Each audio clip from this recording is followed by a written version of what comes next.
এবার সুন্দরবনের কুখ্যাত ডাকাত দুলাভাই বাহিনীর সঙ্গে কোস্টগার্ডের ব্যাপক বন্দুকযুদ্ধে বাহিনীর প্রধান সহ আটক 2 জন এবং নিহত হয়েছেন 1 জন। সেই সাথে অস্ত্র গোলাবারুদ উদ্ধার করা হয়েছে। শনিবার 27 জুন দুপুরে কোস্টগার্ড মিডিয়া কর্মকর্তা লেফটেন্যান্ট কমান্ডার সাব্বির আলম সুজন এই তথ্য জানান। তিনি বলেন, বর্তমান সরকারের নির্দেশনায় সুন্দরবনের সক্রিয় সকল বনদস্যু বাহিনী নির্মূল এবং বনজীবী জেলে ও উপকূলীয় জনগোষ্ঠীর নিরাপত্তা নিশ্চিতের লক্ষ্যে বাংলাদেশ কোস্টগার্ডের নেতৃত্বে 2টি বিশেষ অভিযান পরিচালিত হচ্ছে। অপারেশন ম্যানগ্রোভ শিল্ডের আওতায় অভিযান পরিচালনা করে সুন্দরবনের কুখ্যাত ডাকাত দুলাভাই বাহিনীর 3 সক্রিয় সদস্যকে গুলিবিদ্ধ অবস্থায় অস্ত্র ও গোলাবারুদ সহ আটক করা হয়। গোপন সংবাদের ভিত্তিতে জানা যায়, সুন্দরবনে কুখ্যাত ডাকাত দুলাভাই বাহিনীর সদস্যরা খুলনা জেলার কয়রা থানার বনপাড়া সংলগ্ন সুন্দরবনের গহীনে অবস্থান করছে। এই প্রেক্ষিতে গত 25 জুন বিকেল 5টা হতে টানা 2 দিন ব্যাপী Bangladesh coast guard base Mongla station Koyra এবং স্টেশন নলিয়ান কর্তৃক উক্ত এলাকায় বিশেষ অভিযান পরিচালনা করা হয়। অভিযান চলাকালীন দস্যুদের বহনকারী 2টি বোট শনাক্ত করে কোস্টগার্ড সদস্যরা থামার সংকেত প্রদান করে। সংকেত অমান্য করে বোটে অবস্থানরত ডাকাত দল কোস্টগার্ড সদস্যের লক্ষ্য করে অতর্কিত গুলি চালানো শুরু করে এবং আত্মরক্ষার্থে কোস্টগার্ড সদস্যরাও ডাকাতদের বোট লক্ষ্য করে গুলি ছোড়ে।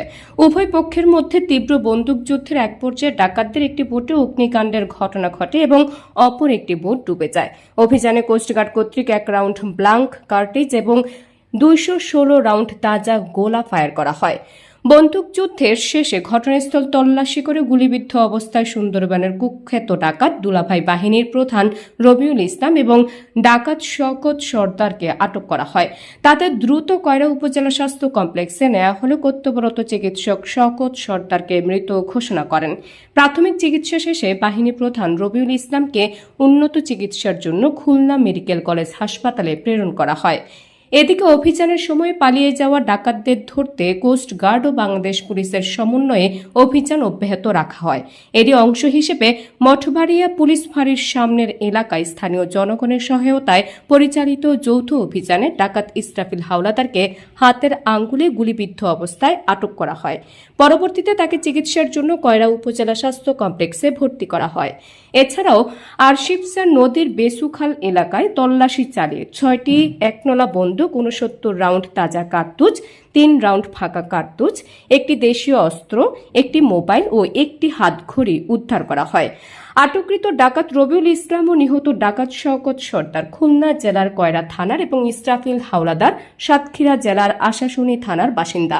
ভিত্তিতে জানা যায়, সুন্দরবনে কুখ্যাত ডাকাত দুলাভাই বাহিনীর সদস্যরা খুলনা জেলার কয়রা থানার বনপাড়া সংলগ্ন সুন্দরবনের গহীনে অবস্থান করছে। এর প্রেক্ষিতে গত 25 জুন 2026 বিকাল 5টা হতে টানা 2 দিন ব্যাপী Bangladesh coast guard base Mongla station Koyra এবং স্টেশন নলিয়ান কর্তৃক উক্ত এলাকায় বিশেষ অভিযান পরিচালনা করা হয়। অভিযান চলাকালীন দস্যুদের বহনকারী 2টি বোট শনাক্ত করে কোস্টগার্ড সদস্যরা থামার সংকেত প্রদান করে।